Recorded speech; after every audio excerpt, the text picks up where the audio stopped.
Hi guys, welcome to gross anatomy of the abdomen. Today we are starting a new lecture and I want you to pay attention, take your notebook, open your eyes and let us start learning. Right. So as you can see right here, I'm going to start with the surface anatomy of the abdomen. First of all, the demarcation of the abdomen. What demarcates the abdomen? So we did the thorax, we did the upper limb. Now we are now on the abdomen. All right. So take note of this. The abdomen is divided into a posterior wall and an anterolateral wall. Why is it called an anterolateral wall? Now, the anterior wall and the lateral wall, they are homogeneous, which means that they have no clear demarcation. So therefore, they are referred to as the anterolateral wall. Right. So you're going to have the anterolateral wall in a hexagonal shape. As I'm going to draw, you know the shape of a hexagon? Let's draw it here. So you're going to have two superior borders from each side, and two lateral borders of each side, and two inferior borders of each side. You understand? So let's start with the superior border. So the superior border of the hexagonal shape is going to be made by costal cartilage of rib number 7 to rib number 10, while the lateral border is going to be called the mid axillary border. So if you will understand the anatomy of the upper limb, we mentioned of what you call anterior and posterior axillary fold. So you have an anterior axillary fold which is made by the lower border of your pectoralis major, and you have a posterior axillary fold which is made by the lower border of the latissimus dorsi. So the anterior axillary fold will make the anterior axillary line, while the posterior axillary fold will make the posterior axillary line. So between those lines, you're going to have a midline, which is called the mid axillary line. So the mid axillary line is going to form the border, the lateral border of the hexagonal shape of your anterolateral body, your anterolateral abdominal wall. Are we together? Let's take a look at the inferior borders. So the inferior borders, they're going to be made by the inguinal ligament. I understand this is just a new term for you, but don't worry, you're gonna get used to it as we go. So the inguinal ligament right here, this is the inguinal ligament, is gonna form the inferior border of your abdomen. You understand? So we're going to have your inguinal ligament at the inferior, at the superior, the upper, the 7 to 10 costal cartilages of your thoracic wall. Good. Laterally, what are we going to have? We're going to have your lateral, your lateral border being made by the mid axillary line. Right. If you remember very well from thorax anatomy, we mentioned that the thorax has 11 intercostal spaces, right? With the 11 intercostal nerves, right? We don't include the 12 intercostal nerve. We don't include the 12 thoracic nerve as an intercostal nerve. Why? Because we said it goes straight to the abdomen. You remember, right? Good. So we're going to have 22 intercostal spaces with 22 intercostal nerves, not 24 intercostal nerves. You get that? Very important before we get further. Right. So you're also going to have, you can actually see in the anterolateral wall, there is the umbilicus. And on the umbilicus, we're going to have the line, as you're going to see later. This line is going to be uh, your your transumbilical line that is between L3 and L4 lumbar vertebrae. You understand? Good.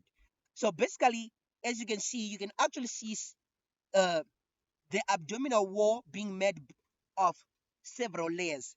And the first layer is going to be your skin.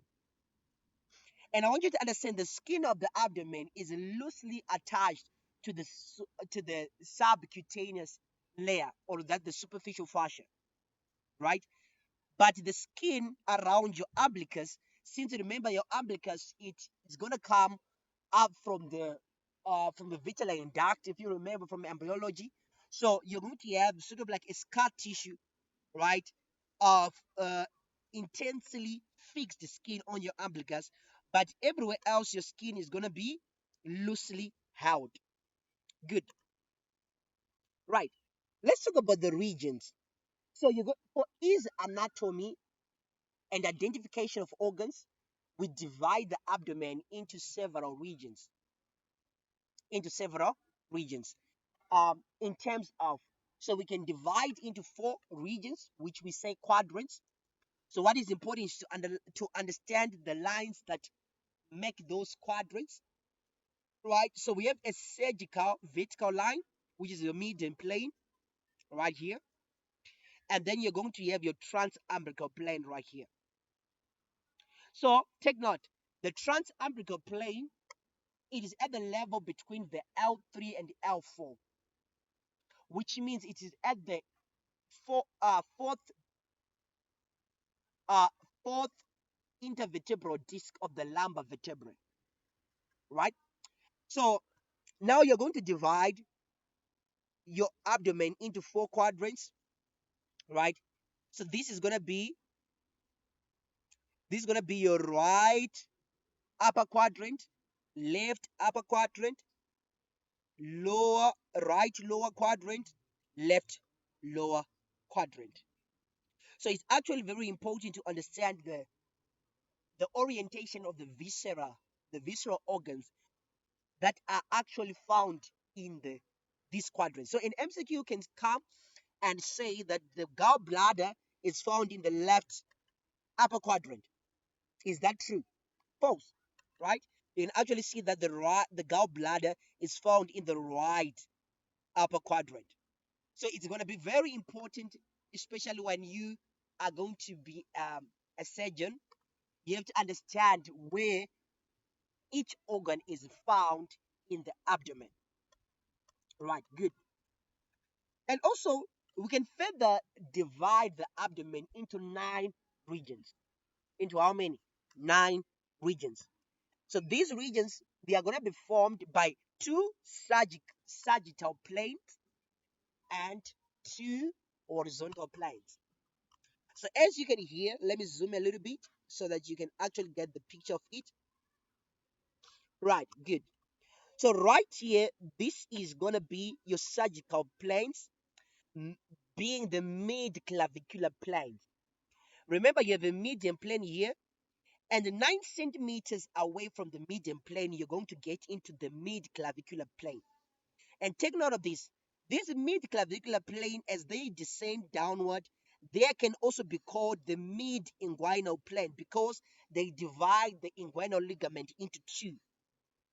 So they can actually pass at the halfway between the anterior superior iliac spine and the pubic tubercle, dividing your inguinal ligament into two.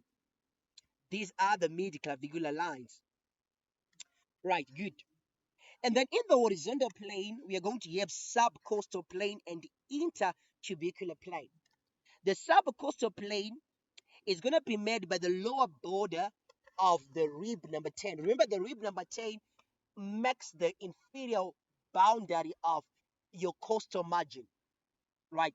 And a line inferior to that is going to be called your subcostal plane, right?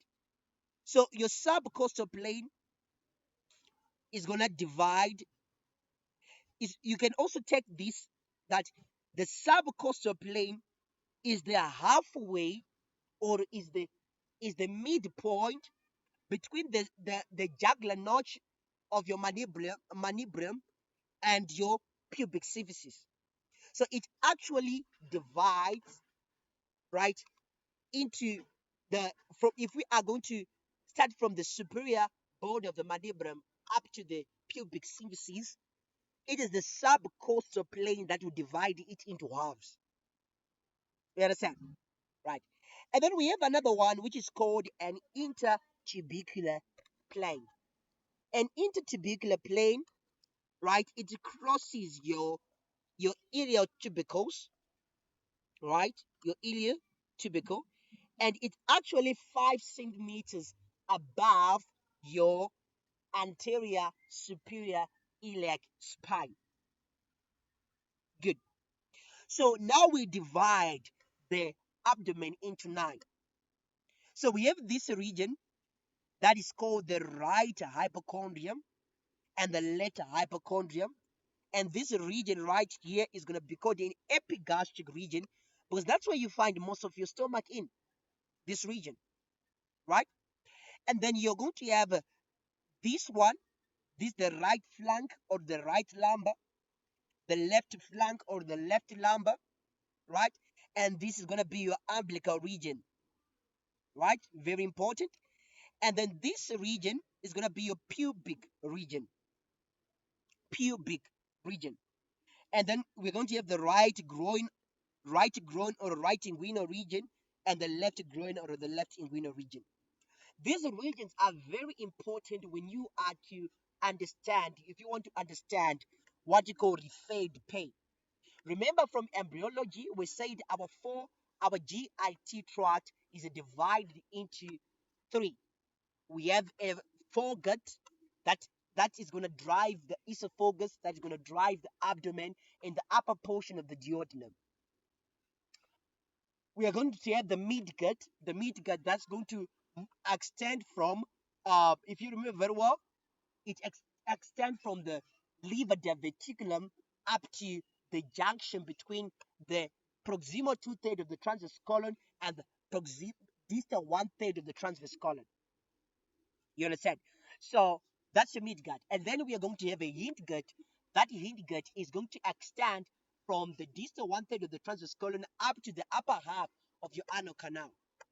So in these regions, the region that we say the hypogastric region, the epigastric region, the umbilical region, and the pubic region, that's where you're going to find referred pain. So every pain that is coming from the visceral organs that are derived from the foregut, the pain is going to be centered around the epigastric region.